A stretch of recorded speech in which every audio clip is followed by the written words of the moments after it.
Jackson 360. Hustle. Yes, it's the Hustle Boss, the underdog of the decade. And I want to speak with you briefly about how to develop the abundance mindset. Now, the abundance mindset is very important. Before I talk about how to do it, let me tell you why you need to do it. It is essential because most of us are living in a form of scarcity. That means we feel like there's a lack. That means we it's like poverty. We feel like it's not enough opportunity, not enough money. And then we start getting desperate. You start getting thirsty. You start acting and behaving like you're no longer you. Right. And now you begin to the things that you could attract to you. Now you become unattractive. And now the money is running away from you because you're chasing the money too much. So you don't want to do that. You want to do that. We don't want to do that. And I'm going to tell you firsthand, I can relate to this because most of my life I've had a scarcity mindset, thinking it's not enough, not wanting to really tip people, wanting to hold money in my fist and not really spread that wealth. But let me tell you, the more that you spread that wealth physically in the spiritual realm, when you get that money out, you're actually receiving more spiritual money that's coming back to you. All right, spiritual currency, because there's a flow, especially when you do it and you're happy and you're not worried about it. Especially if you don't mind giving away your last. I know that's hard to do. I know it's very, very difficult to do. I'm gonna tell you a quick story about a situation I was in where I really was going through a lot of lack and how it kind of transformed my thinking when it comes to abundance. This was I was probably about 24, 25 years old, and this was at the beginning of my network marketing career. And I was doing businesses, and I had no real money. Only thing I had to my name really was a small studio apartment on the south side of Chicago in Hyde Park. And I didn't have I don't even know if I had a job at the time, but what I needed was a suit because I didn't even own any suits. And so I got a business. I want to wear suits just like you. You need resources so you can look good. So I didn't have money for suits, and I'm working hard as hell. I'm talking about every morning waking up at 5, putting out flyers. I'm trying to raise this money. Customers are not calling me. After all of this work I'm doing consistently, I'm chasing the money. I got my mindset. I say, I'm going to get this suit. I'm going to get these suits. I'm going to get a suit. And no matter how hard I worked and how hard I pushed, and every time I had opportunity like to spend my money on certain things, food or things, I said, nope, I'm going to keep this money. I'm going to buy my suit. Well, I was eating up beans and rice, and eventually I got to the point where I said, you know what? This suit is not going to come. This is about 30 days. I said, I don't think this shit is going to come. So I just let it go. I said, you know what? Fuck the suit. I don't need a suit. I don't need the dress.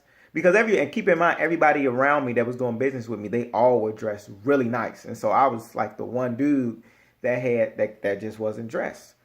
And I said, I got at least get one suit, just one. Well, I said, forget it. I don't have a suit. I'll be good. I'm just going to continue to help people. And I let go of the idea of needing a suit. I said, I'm cool. I don't even need the suit anymore. As soon as I said that, maybe about 4 days later, I stopped focusing on the suit. I stopped hustling on the suit. And I went to the barbershop to get my hair cut.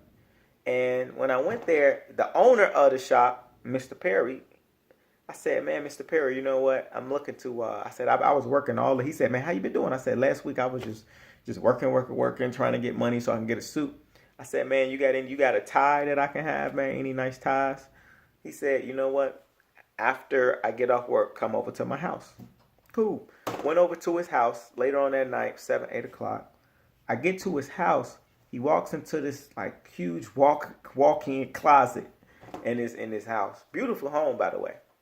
And he starts going in his closet and he's just pulling out clothes. I'm talking about nice clothes. He's just pulling it out. He was like, man, you like this? You like this? He gives me at least $3,000 to $4,000 worth of clothes. I'm talking nice shoes, boots.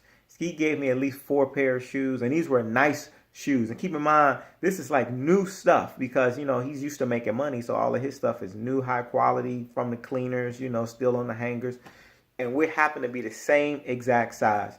And it just blew my mind that everything that I wanted, I attracted it, and it came to me where it was an overflow. He gave me so many clothes that I couldn't even to put all of them. I couldn't even get everything home because I didn't even have a car. So I had to call my friend like, hey, can you pick me up? Or can you bring your van? Because I got so many clothes. So it was an abundance of it. And I want you to understand, and what I realized, I hope that you can get what I got at the time, is that when you're not extremely needy, when you are willing to say that I have everything that I need and I'm grateful for what I have and I'm going to continue to just help people regardless of, of what I think I need or not. I know I have what I need and I'm grateful and I'm willing to let it go.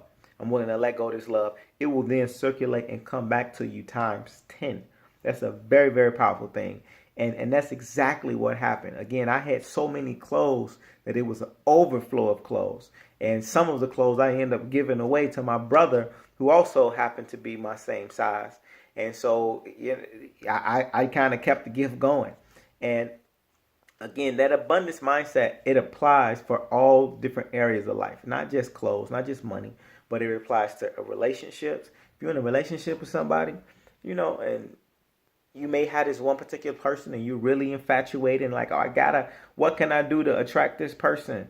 And you may only see them so often. And now the less you see them, the more you think about them. And the more that you think about something, you're investing into it. And you're building more and more energy into that thing. And the more that you invest by thinking about it too much, what happens is now you make it bigger than what it is. And now that thing kind of almost doesn't even want you, because you're investing too much. And so now it's almost you're repelling it to a certain extent. But once you get to the point where you say, you know what, it's cool. I would like to have it, but I don't need it. I'll be fine with or without it. And that's when you get to the point where you begin to attract things to you. When you really don't have a thirst for it that bad, when you're not trying so hard. I know you see it all the time. You see some people that are very successful and they look like they don't try that hard. Now, don't get me wrong. You got people that put in that work, but you will see them receive blessings times 10, and their work didn't always reflect the amount of value they got in return, because that's what God does for you. That's even if you don't believe in quote unquote like any religious form of God, but that's what the universe does for you. Gives you what you want times 10. Because you got to realize that everything that you want, you already really have it in you and around you, because you're connected to all of this. And as long and God wants you to win. God wants you to look good. He wants you to be prosperous. So be prosperous. Make God proud. You just got to tell God, I'm ready. Say, I'm ready, God. Say, give me permission. I give you permission, God, to bless me abundantly with an overflow. In that order. Place your order. I'm Jackson 360, your hustler homie, your platform partner. Make sure you get the book series, Shut Up and Hustle. Yeah, and we're going to get to work, right? Because one of the first stages of really getting to that abundance mindset, to how do you develop that? Because it's going to be difficult to do it. If you're used to being afraid, you're not used to giving anything away. So the way that you develop that is by personal development. You have to improve yourself a little every day. And the more that you improve yourself, the more you will begin to see those results. And you won't have to be thirsty for anything. Why? Because you already got what you need.